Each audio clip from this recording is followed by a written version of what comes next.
Bonjour et bienvenue sur le site du podcast Histoire en série, créé et animé par Nicolas Charles et Johan Chanoir. Au programme, une analyse des séries d'hier, d'aujourd'hui et de demain par des spécialistes des questions mobilisées par nos shows préférés. Histoire en série, c'est le podcast qui met en relation histoire, sciences humaines et séries.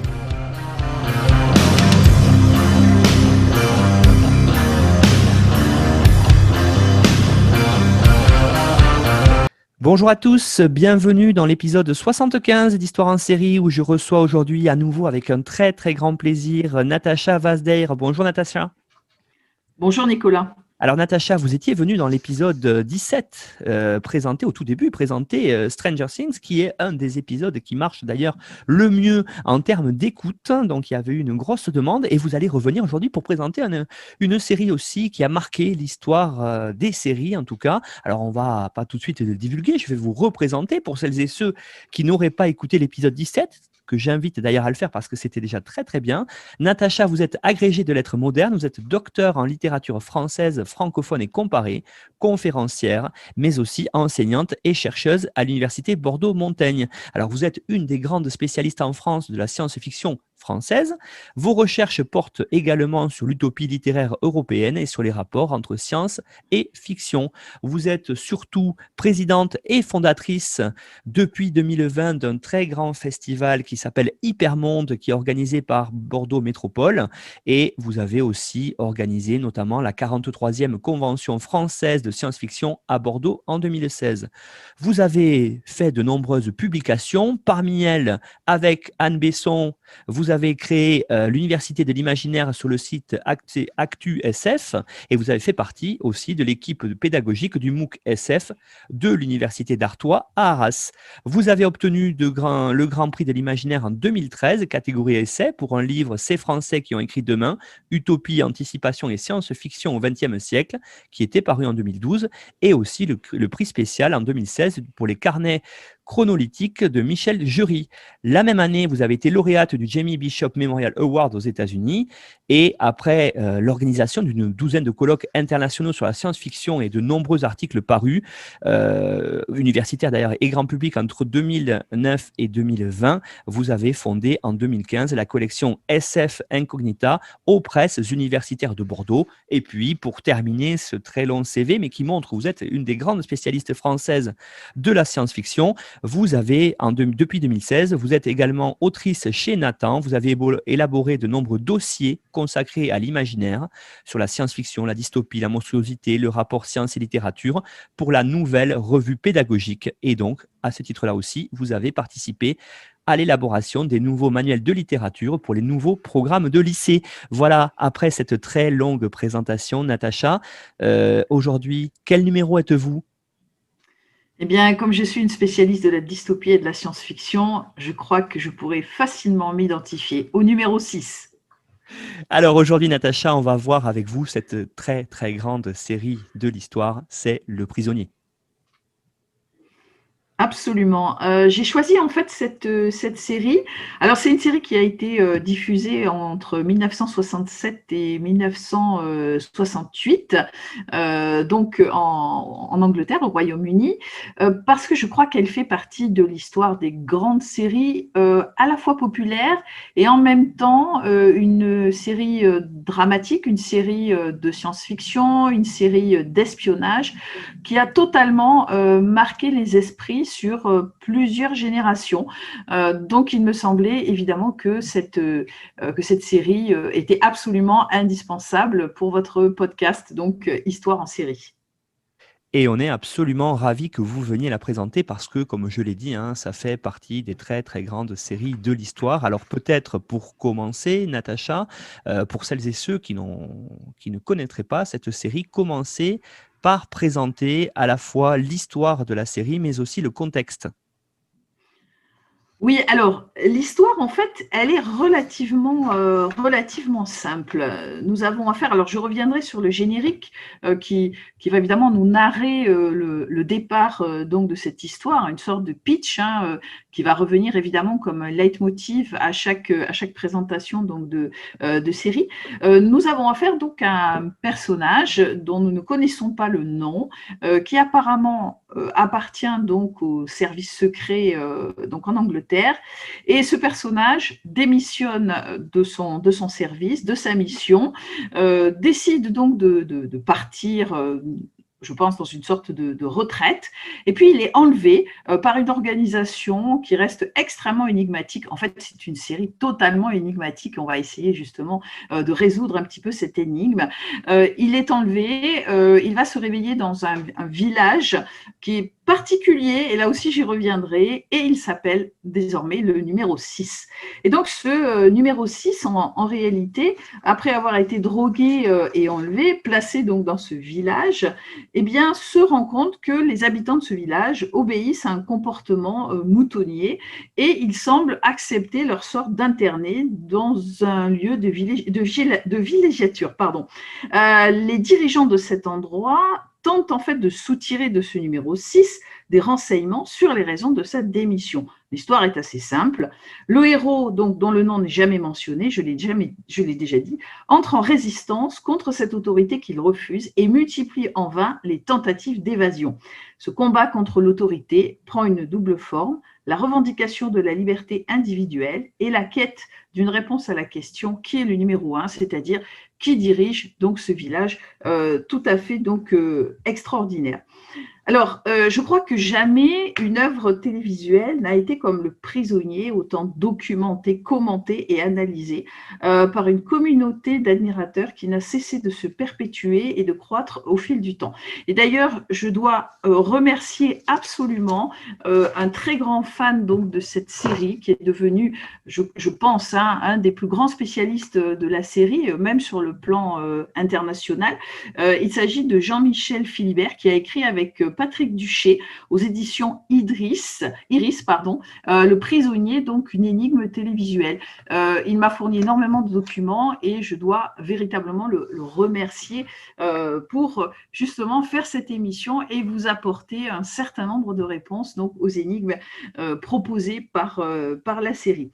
Donc, cette série a été tournée entre octobre 1966 et décembre 1967 et elle est diffusée en Grande-Bretagne entre le 29 septembre 1967 et le 1er février 1968. Et c'est une série que l'on doit en très grande partie, mais pas exclusivement, à l'acteur donc Patrick McGowan. Alors, je crois que pour justement que vous compreniez bien comment fonctionne en fait cette série, eh bien, je pense qu'il faut que je vous présente un petit peu donc qui était donc Patrick McGowan. Alors Patrick McGowan, c'était un grand acteur donc anglais, quelqu'un qui a beaucoup travaillé donc au théâtre, et je crois que cette série en fait véritablement il en est le créateur, le réalisateur, l'acteur principal, eh bien, est véritablement devenu son chef-d'œuvre et son legs à l'histoire de la création télévisuelle contemporaine. Je crois que bien des fictions de cette époque ont révélé des acteurs ou des scénaristes, parfois jusqu'à une identification durable, voire éternelle de l'un à l'autre, comme par exemple Patrick Magny dans le rôle de John Steed, donc héros de Chapeau melon et bottes de cuir, The Avengers, ou encore Peter Falk, qui fut complètement dépassé évidemment par son rôle du lieutenant Colombo. Cependant, quand même, rares sont les exemples d'une aventure créative aussi intimement et presque organiquement dépendante donc d'un seul et même homme, puisque véritablement Patrick McGowan était l'architecte, mais aussi évidemment le créateur, l'acteur donc de cette série.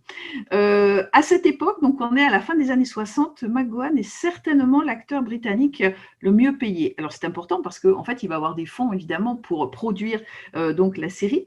Ses succès au théâtre lui ont valu d'être récompensé au BAFTA et son rôle dans John Drake dans la série Destination Danger lui ont offert une reconnaissance internationale.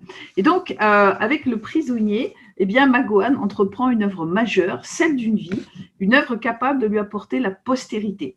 Au fil des mois, il va donc cumuler presque toutes les fonctions possibles, créateur. Alors, il revendique d'avoir eu l'idée originale, contestant ainsi la position de George Marksen, qui a été quand même lui aussi une grande partie scénariste d'épisodes de la série. Et il a été également producteur, réalisateur et directeur de casting. Dans les faits, il est le maître d'œuvre d'une grande partie de ce qui se déroulait au studio de casting, propriété de la Metro-Goldwyn-Mayer dans le comté donc, de Hertfordshire, où étaient tournées les scènes d'intérieur, et à Porterion, village du Pays de Galles. Alors, vrai village, j'y reviendrai, qui sert de décor réel à l'action pour la très grande majorité des scènes donc d'extérieur. Alors, l'ambition de Patrick McGowan est absolument immense, mais cette série, elle reste quand même un spectacle tout à fait divertissant. Elle est conçue pour être diffusée à une heure de grande écoute et plaire à différents publics en mêlant l'humour, le suspense, le mystère, la science-fiction et l'espionnage. Donc, en fait, c'est une série qui est au carrefour de plusieurs genres. Ensuite, je crois que la réussite du Prisonnier, c'est d'avoir su amalgamer, et ça c'est toute la réussite de McGowan, finalement d'amalgamer un programme familial des thèmes philosophiques, voire métaphysiques, qui imposent au spectateur un questionnement sur la place de l'homme dans la société, sur la nature de la liberté, la contestation de l'ordre existant ou encore l'aliénation engendrée par la science, qui est quasiment le fil rouge présent dans chaque épisode et qui évidemment rattache la série à la science-fiction. Alors, dans l'ouvrage donc The Official Prisoner Companion, Matthew White et Jaffer Ali notent justement que ces questions ne sont pas dissimulées sous la surface des choses, elles sont là d'emblée évidentes et menaçantes. Elle constitue même le sujet donc central de la série. Et Patrick McGowan, bien sûr, avoue avoir été complètement influencé par le 1984 de George Orwell, mais aussi par Le meilleur des mondes d'Aldous Huxley.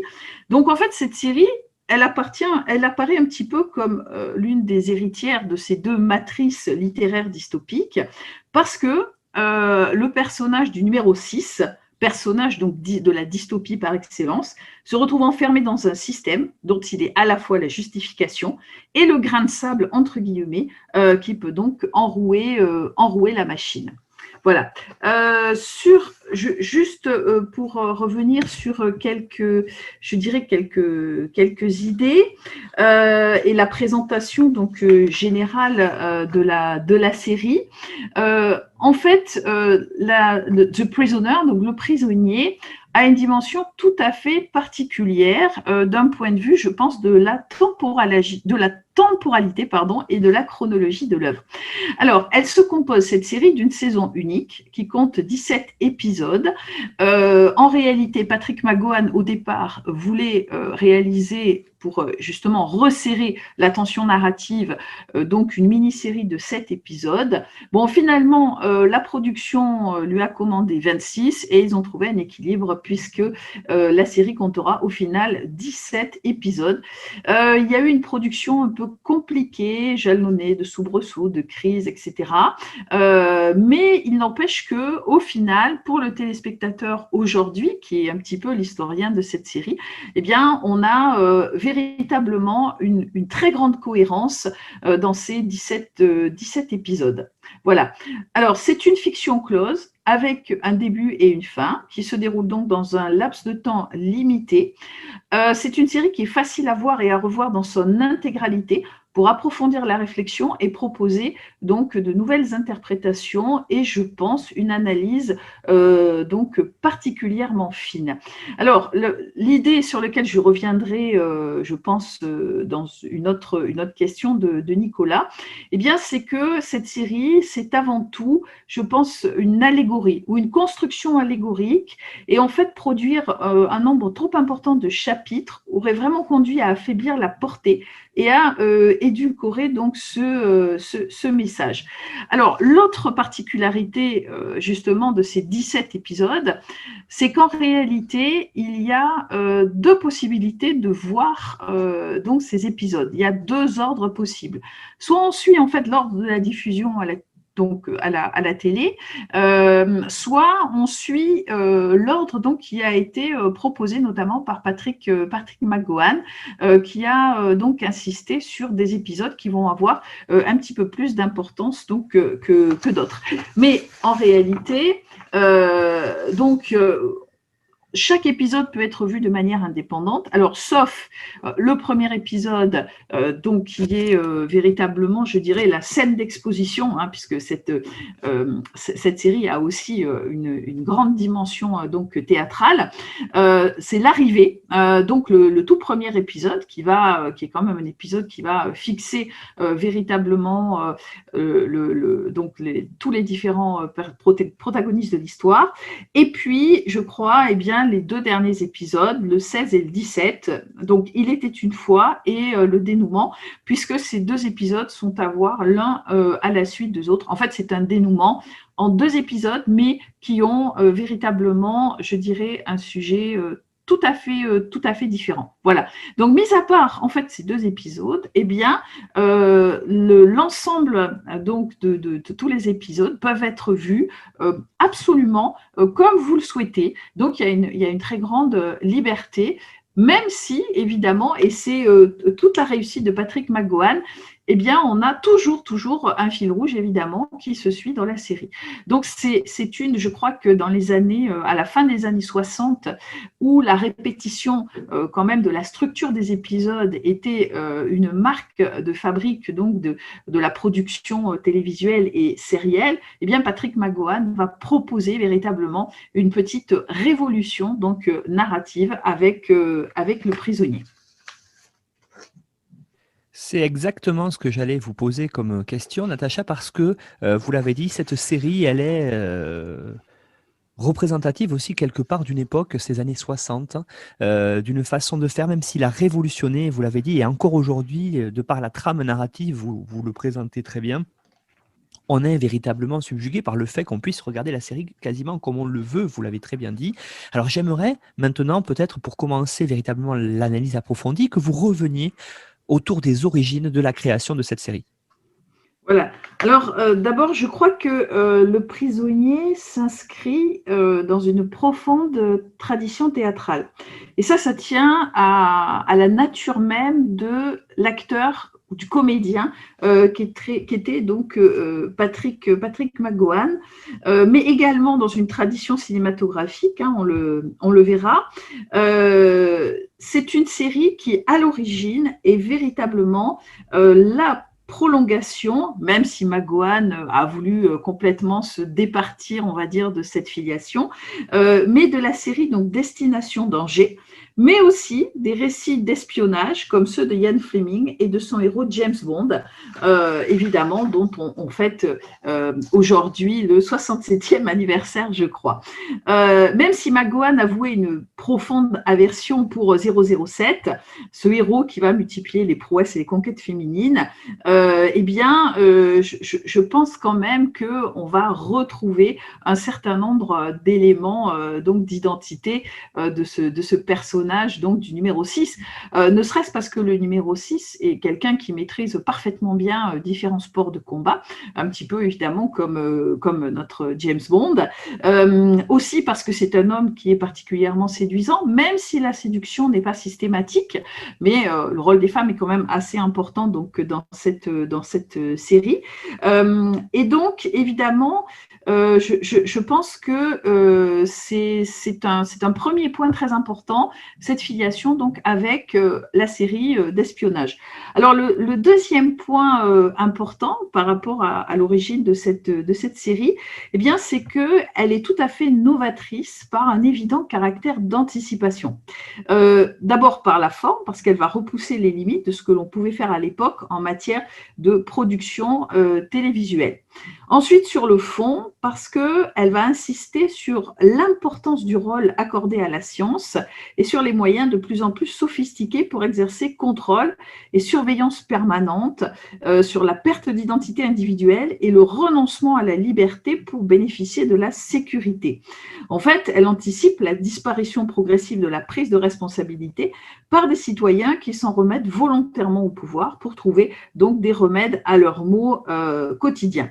Enfin, elle anticipe, troisième point, sur l'inanité qui accompagne la généralisation d'une société de consommation, et on est évidemment en pleine expansion de cette société de consommation dans cette fin des années 60, et dans laquelle donc l'accès aux biens matériels réduit, voire gomme, la capacité de rébellion et de pensée donc individuelle. Voilà. Donc en fait, cette série, à l'origine, elle est pensée par Patrick McGowan, je pense, comme provocatrice, controversée, et elle va permettre autant d'interprétations que possible, sans qu'aucune soit plus pertinente donc qu'une autre. Le prisonnier va poser des questions auxquelles il ne peut être répondu de façon définitive et auxquelles chacun d'entre nous est invité à apporter sa propre solution.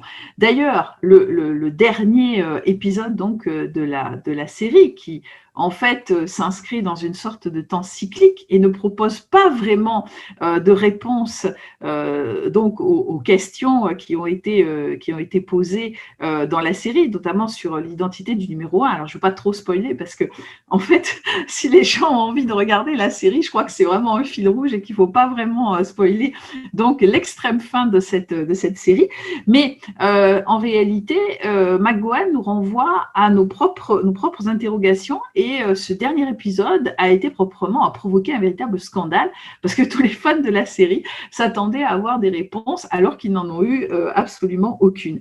Et je crois que cette série se rapproche de la pièce de théâtre À chacun sa vérité, Cisco a suo modo, de Luigi Pirandello, qui donc est une pièce qui propose un caractère réflexif évident et qui laisse chaque spectateur donc face à lui-même.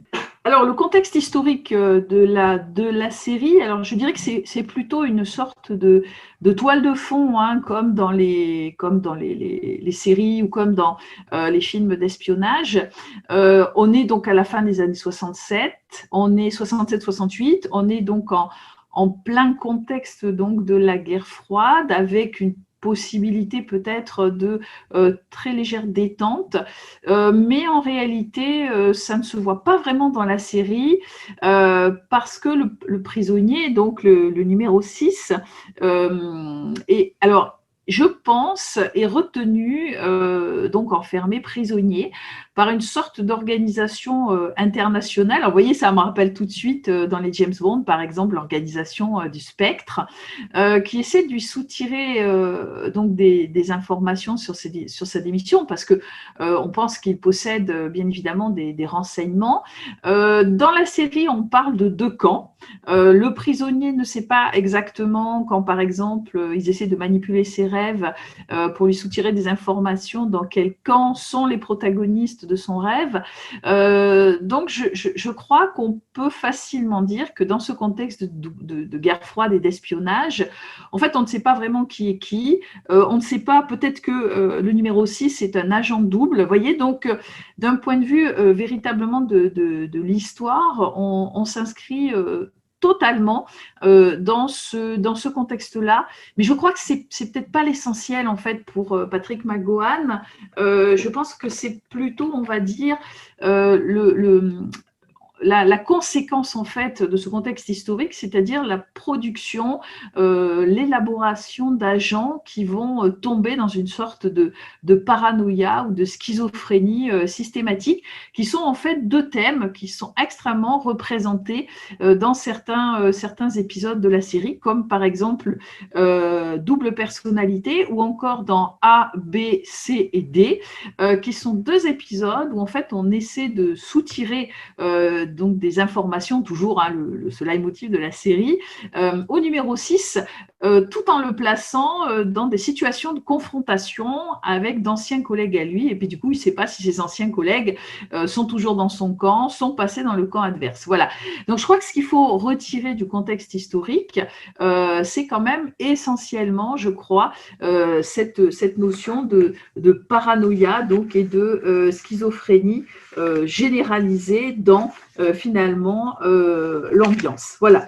Il y a un dernier élément peut-être de contextualisation qui est particulièrement important. Je vous ai dit que McGowan avait reconnu avoir été très influencé par 1984 donc de George Orwell. Puisque évidemment ce numéro 1 fait largement penser, j'y reviendrai, avec toute l'esthétique de l'œil, du cercle, donc au concept de Big Brother. Mais je crois que la situation du numéro 6, elle va renvoyer également à celle de Joseph K, qui est décrite par Franz Kafka, d'abord dans le procès en 1925, puis dans l'ouvrage posthume du Château en 1926. Dans le procès, Joseph K est arrêté pour une raison qu'il ignore, et s'estimant innocent, il réfute l'accusation portée contre lui. Au gré de cette procédure, il n'a d'autre choix que d'accepter la réalité de ce procès afin de faire valoir ses droits et tenter de se faire acquitter.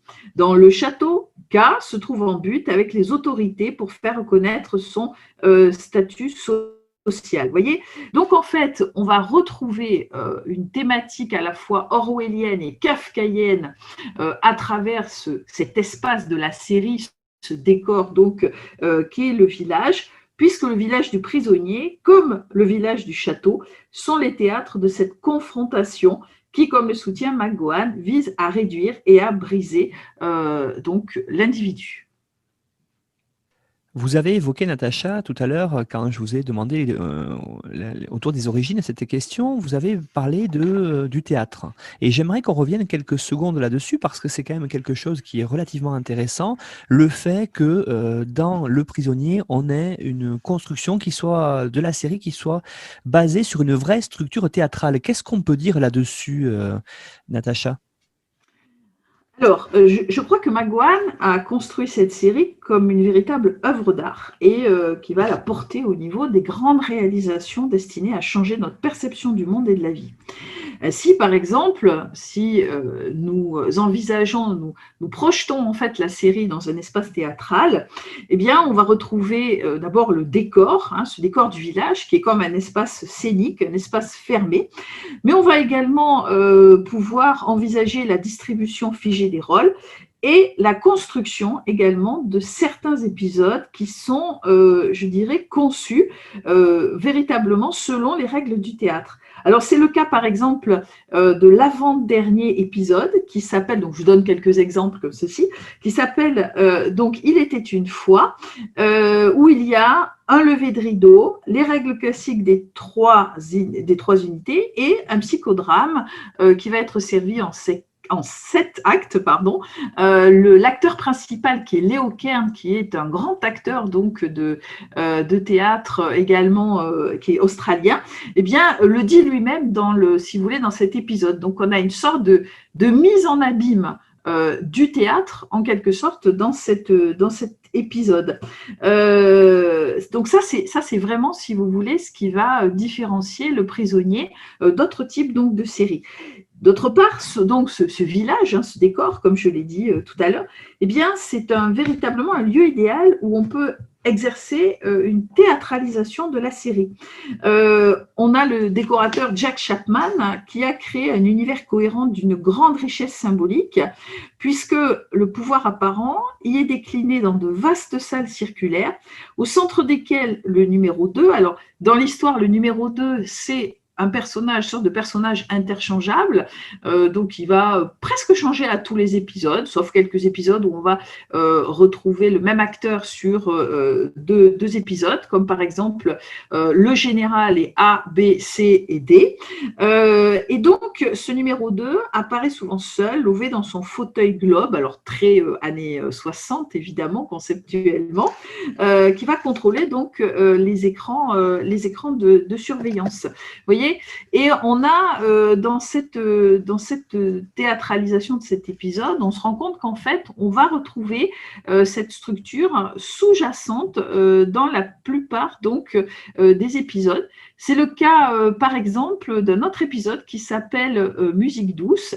Alors que l'on peut analyser dans un premier temps comme un pastiche de western, ce qui va évidemment dérouter fortement le spectateur, qui va de surprise en surprise au fil des épisodes. Et comme dans tout western, les rôles sont distribués à l'avance, le juge corrompu, l'homme de main psychopathe, l'entraîneuse de saloon, le shérif, et même un numéro 6 qui refuse de porter son étoile donc, ou son revolver. Cependant, le climax de cet épisode n'est pas celui d'un film de John Ford, parce que la mécanique s'enraye et le pastiche va se muer en tragédie. Les décors redeviennent carton-pâte et les fausses sorties, en fait, se révèlent donc d'authentiques morts. Et donc cet épisode est un véritable trompe-l'œil et il se révèle comme l'un des plus marquants de la série, malgré ou à cause peut-être de son côté décalé. Voilà. Donc, je crois que, si vous voulez, voilà, la structure théâtrale, la construction théâtrale est véritablement sous-jacente dans chacun des épisodes, peut-être plus marquée sur, on va dire, quelques épisodes, hein, et notamment, évidemment, cette fin théâtralisée. Et ça me permettra peut-être aussi, je crois, de faire un lien avec une construction plus cinématographique en fait de cette série. Vous voyez, et là vraiment, on a un réseau à la fois de sens sémantique et en même temps, je crois, un réseau générique qui va se dessiner dans cette série. C'est-à-dire que nous sommes dans une série qui, bien évidemment, est construite selon une narration sérielle, mais qui va reprendre donc des codes du théâtre pour structurer chaque épisode et qui se veut une série qui véritablement a une qualité cinématographique.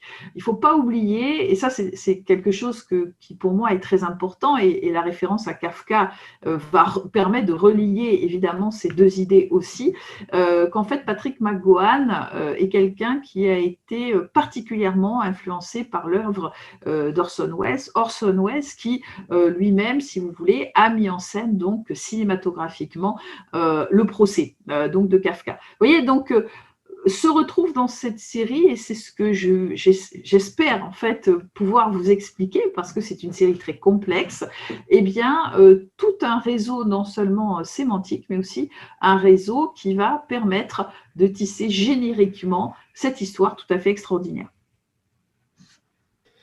Dites-nous en plus, justement, Natacha, sur ce côté structure cinématographique de la série, parce que c'est vraiment quelque chose qui a été novateur à l'époque. Cette idée, véritablement, d'avoir créé peut-être un film, une œuvre de cinéma en tout cas, mais non pas pour le cinéma, qui était quand même un des médias très majeurs, mais surtout, ça a été créé directement pour le petit écran. Alors, est-ce que, justement, c'est un film de cinéma, Le Prisonnier, spécial pour la télévision ? Alors, je crois que on peut dire ça. En fait, un film de cinéma dans le petit écran. Roland Topor, qui a écrit donc un ouvrage, un essai assez remarquable sur Le Prisonnier, estimait que c'était le plus grand film de science-fiction de tous les temps. Alors, je crois que c'est un film au sein d'une série tant les mises en abîme cinématographiques sont absolument nombreuses. Alors, je vais commencer d'ailleurs par quelque chose qui est très important dans la série, dont nous n'avons pas discuté jusque-là, eh bien, c'est la musique. Parce que vous savez, dans un film, évidemment, l'accompagnement musical est une œuvre à part entière et participe en fait de l'identité, évidemment, filmique de l'œuvre présentée. Et je crois que, en fait, donc dans Le Prisonnier, on a un thème musical qui va accompagner notamment l'ouverture et la fin donc du Prisonnier. Cette musique, en fait, a été conçue par Ron Greiner, d'accord, qui va au départ être un pianiste donc à la BBC. C'est quelqu'un qui va notamment, alors important pour la science-fiction, mais c'est quelqu'un qui va notamment créer les thèmes, par exemple, donc de la série Maigret, mais aussi c'est le compositeur de la musique de la cultissime série de science-fiction Doctor Who, qui je rappelle a été créée donc en 1963. Vers la fin des années 60, il va également composer le thème distinctif de la série policière Bizarre, et c'est quelqu'un qui est aussi reconnu au cinéma pour la bande son du film donc Le Survivant, encore un film de science-fiction, donc avec Charlton Heston en 1971. Voilà. Donc, on voit, si vous voulez, que d'abord, déjà, musicalement, on a vraiment, je crois, l'identité d'un musicien, d'un compositeur qui va être un grand compositeur, en fait, du cinéma. Ensuite, je dirais que la deuxième chose la plus importante, c'est que Le Prisonnier est filmé comme au cinéma et je crois qu'il faut faire là aussi une espèce de focus assez rapide sur le générique qui est une sorte de clip avant la lettre et qui est une œuvre filmique à lui tout seul. Et pour nos auditeurs, je crois que vous pouvez absolument aller sur YouTube, voir bien évidemment ce générique et vous comprendrez tout à fait ce que je vous explique. Donc, le générique est un véritable clip avant la lettre et surtout un chef-d'œuvre de montage et pour moi, une œuvre filmique, donc véritablement à lui tout seul. Donc, en fait, c'est un générique qui est extrêmement rapide puisque nous avons une sorte de coup de tonnerre sur un ciel d'été. On a une route déserte qui évoque l'infini ou pas, un point qui grandit donc à l'horizon, et un homme fonce sur l'objectif dans une voiture très rapide avec un nez jaune et agressif qui semble vouloir crever l'écran. On passe ensuite sur un gros plan sur le visage de l'homme, assuré, dur, un rien cynique. Et donc ça, si vous voulez, cette espèce de gros plan, on va le retrouver, je dirais, comme une image structurante tout au long de la série. Le regard donc permet de transpercer l'écran et donc nous livre en fait tout le caractère du héros. Une fois surgi de ce néant, l'homme et le véhicule vont rejoindre Londres et nous les voyons cette fois en plongée, comme s'ils devenaient de plus en plus petits au fur et à mesure où ils rejoignent en fait le monde humain. Gros plan sur le capot donc de la voiture jaune, qui est une Lotus et qui pénètre dans un parking souterrain. Cette fois, nous sommes le conducteur, donc changement de point de vue, et nous voyons sa propre réalité grâce à la focalisation donc interne. Il emprunte un long couloir obscur et de nouveau focalisation donc externe.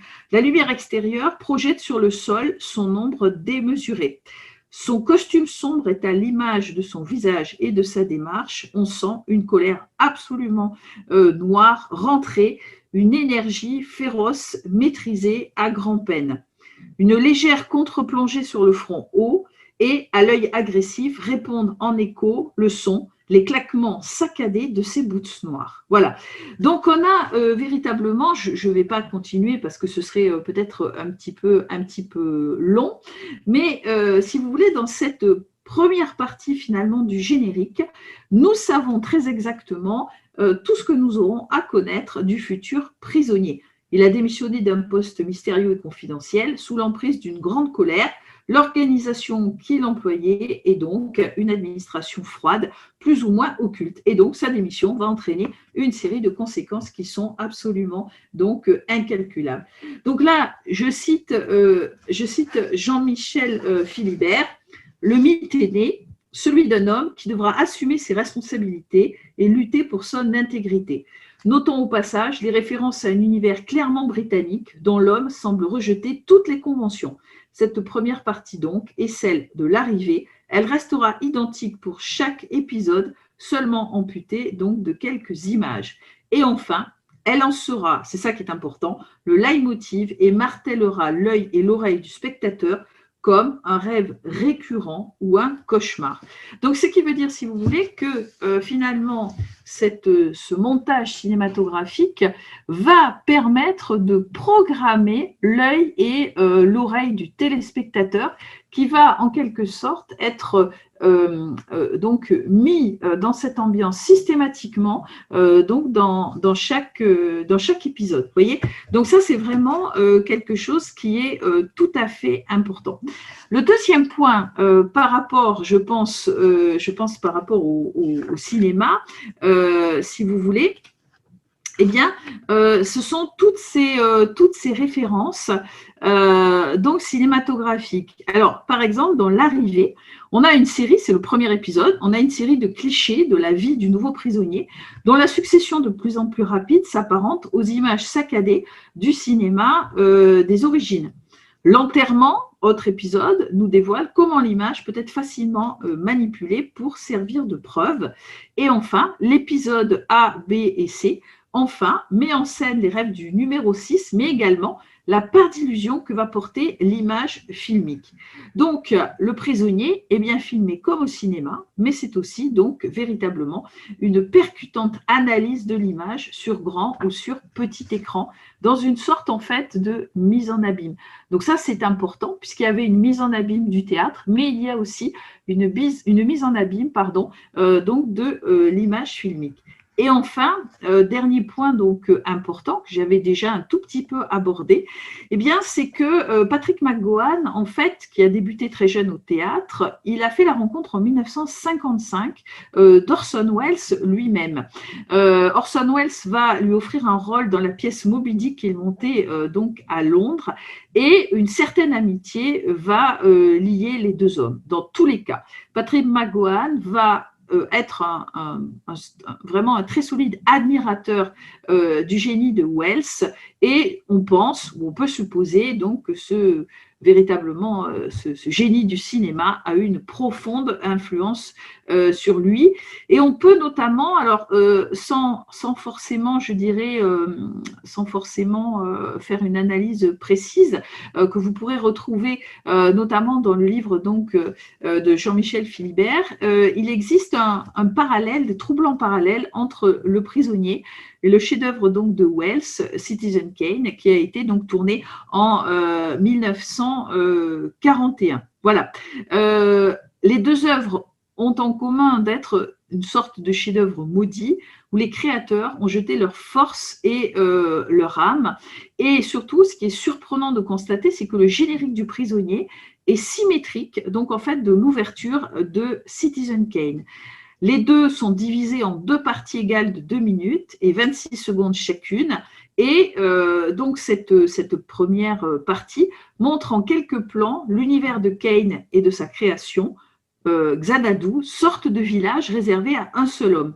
Et dans la première partie, c'est un Xanadu mort où subsiste la faible lueur d'une fenêtre qui finira par s'éteindre. Vous voyez ? Donc en fait, on a à la fois l'espace, à la fois la construction donc cinématographique donc du chef-d'œuvre de Welles, qui va, je crois, vraiment avoir profondément donc influencé la création donc de Patrick McGowan. J'aurais maintenant une question à vous poser, Natacha, par rapport à cette série, parce que dès la fin des années 60, sa réception de la part du public, vous l'avez dit, hein, elle est devenue culte. Elle est devenue culte parce que beaucoup, je pense, aussi y ont vu, par le jeu, bien sûr, de Patrick McGowan, mais aussi par rapport à l'intrigue, ils y ont vu de nombreux symboles. Alors, qu'est-ce que on pourrait dire là-dessus? Est-ce que, d'après vous, Natacha, Le Prisonnier, est-ce que c'est une série allégorique? Alors, je crois que c'est même une allégorie. Alors, vous voyez, je viens de terminer sur l'allégorie de l'image filmique. Et je crois que lorsque Patrick McGowan présente son projet en 66, c'est véritablement une œuvre qui va dépasser le strict cas de la fiction télévisuelle. Et il veut proposer aux spectateurs quelque chose qu'ils n'ont jamais vu. D'ailleurs, dans un entretien en 1983, il explique: le prisonnier est une allégorie qui me permet de montrer cette société étouffante.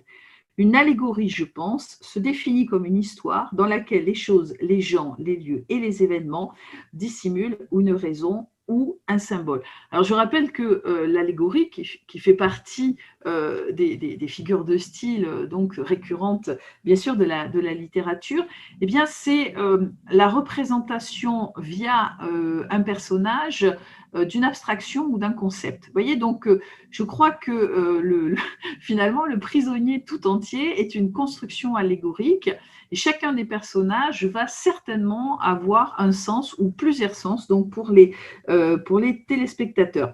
Je crois également, deuxième idée, hein, en reprenant bien sûr les propres propos de Patrick McGowan, que le prisonnier est à lui seul une allégorie et en même temps la figuration d'un imaginaire propre et adaptable à chaque individu. Alors, en 1977, je reprends encore ce que disait McGowan, qui reconnaissait volontiers que le village était à la fois une chose extérieure et une partie intégrante de chaque habitant. Il est censé être les deux. L'aspect extérieur est symbolique, mais il est en chacun de nous avec son côté surréaliste. Nous vivons tous dans un petit village. Et donc, au fil des épisodes, en fait, on va se rendre compte que les dirigeants du village ne développent pas de philosophie particulière, de conception du monde autre que celle déjà existante, et à laquelle sont soumis les habitants, qui pourraient s'opposer à une conception concurrente. Celle qui s'applique apparaît donc comme la seule envisageable et seule existante. De ce fait, le prisonnier, le numéro 6, tente à chaque fois de trouver s'il y a une opposition entre eux, donc les gens qui sont finalement au pouvoir dans le village, dans le système, et le nous. Et cette opposition entre le eux et le nous, elle perd peu à peu de son sens pour devenir le combat universel d'un individu contre une autorité. Et là, évidemment, on retrouve tout à fait une allégorie d'un monde dystopique. Je pense que cette attitude, enfin les geôliers finalement du numéro 6 ont une attitude monolithique, un comportement invariable qui veulent en fait pour détruire donc le libre arbitre de l'individu par une soumission qui va utiliser tous les moyens possibles, conscients d'ailleurs ou inconscients.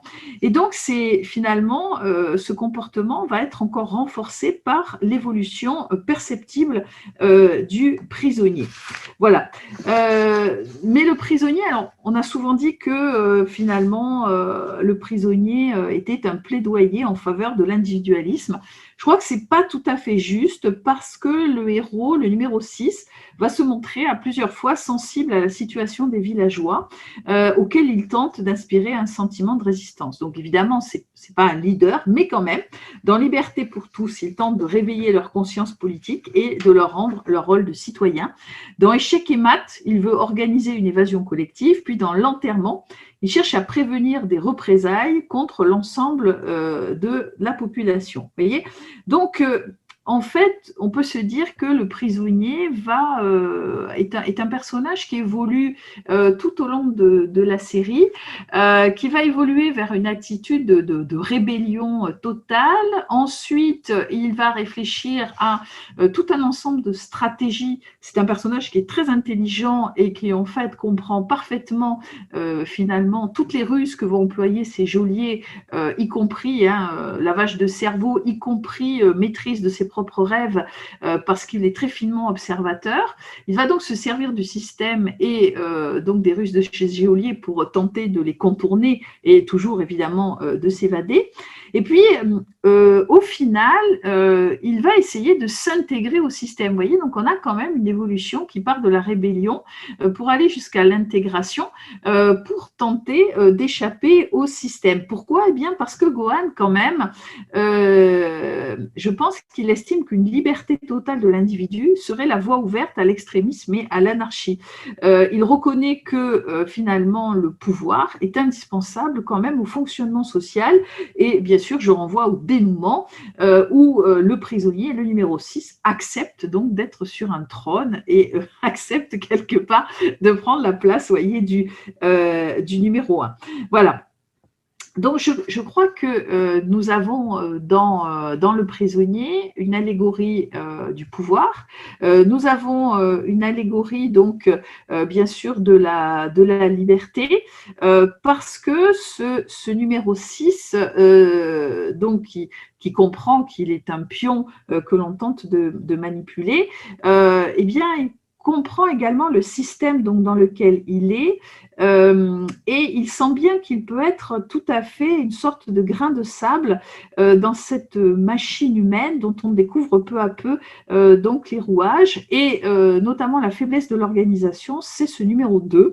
Alors évidemment, Patrick McGowan nous donne des clés, c'est-à-dire que ce numéro 2 change quasiment à chaque épisode et on voit bien que c'est le point faible en fait du système de pouvoir à l'œuvre donc dans le village. Et donc ces remplacements successifs de ce numéro 2 qui échouent à chaque fois à faire parler donc le numéro 6.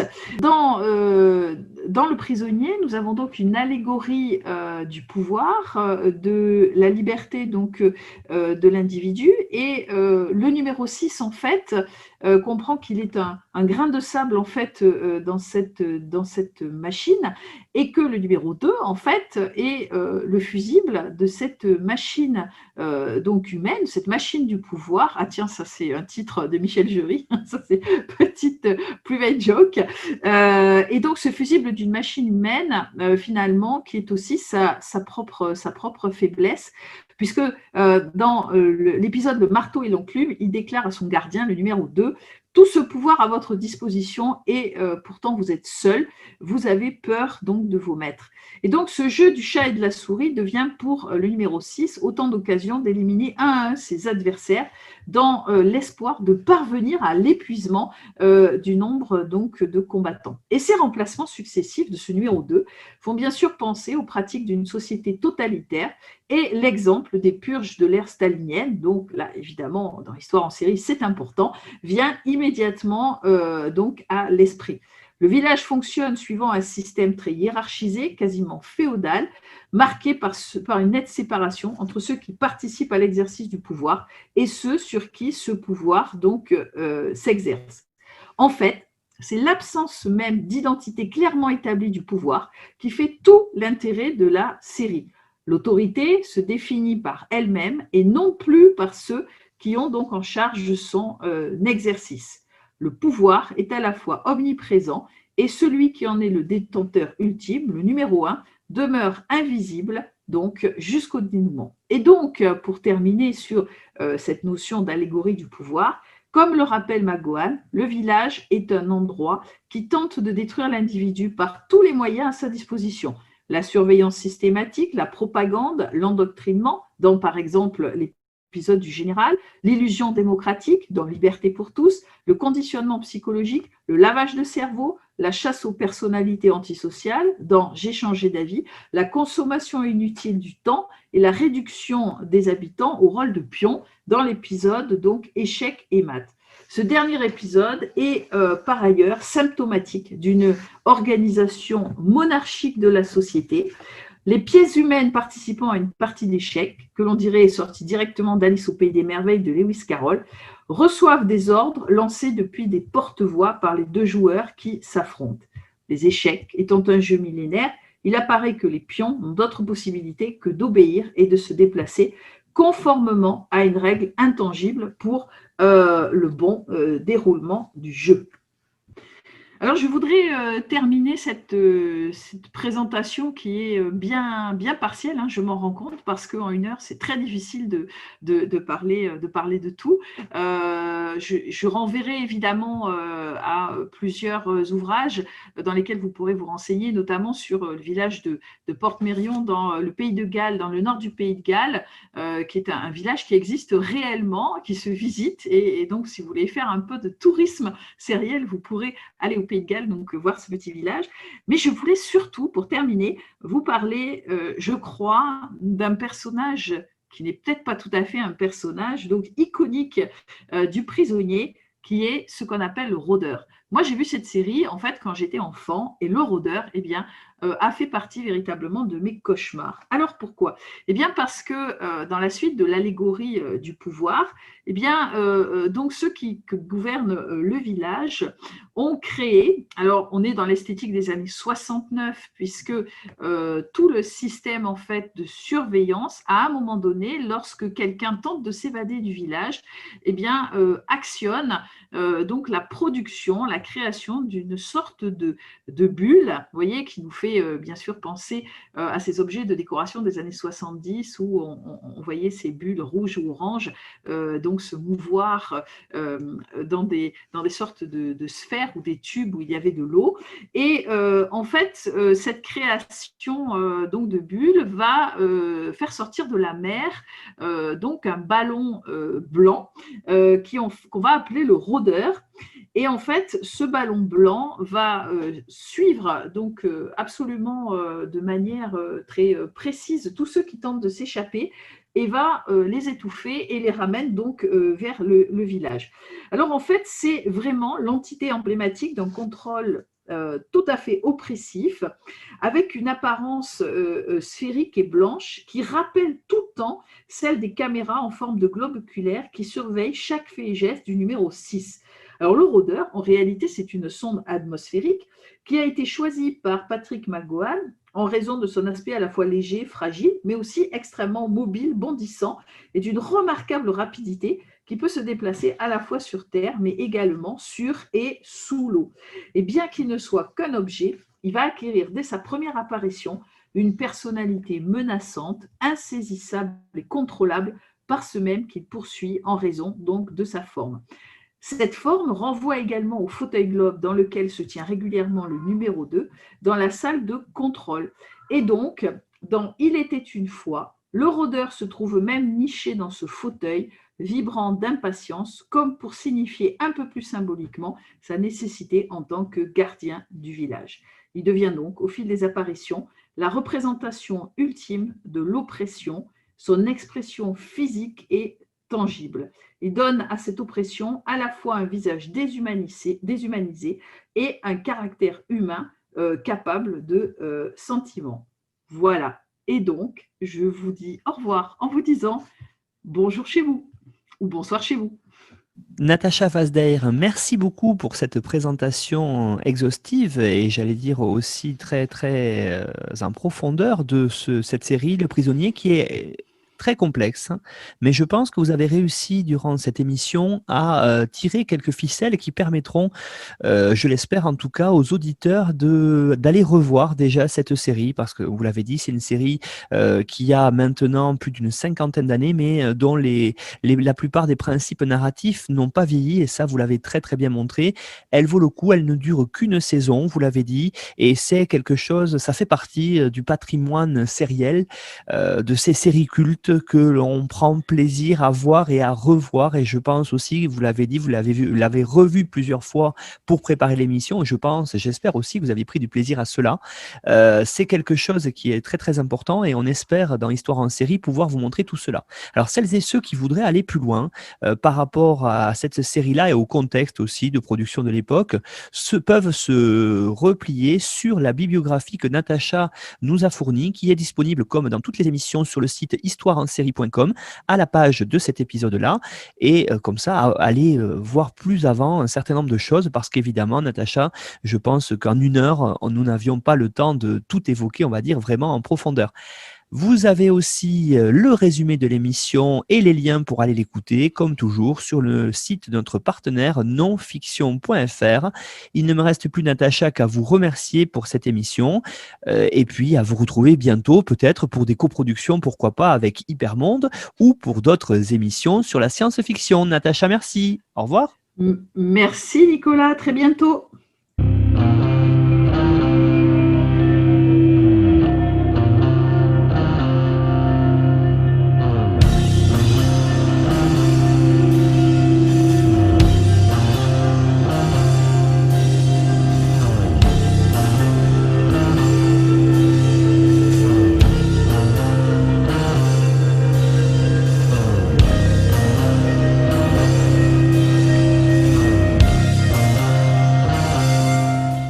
Retrouvez-nous sur Twitter @Histoire en série pour connaître le programme à venir ainsi que des conseils bibliographiques.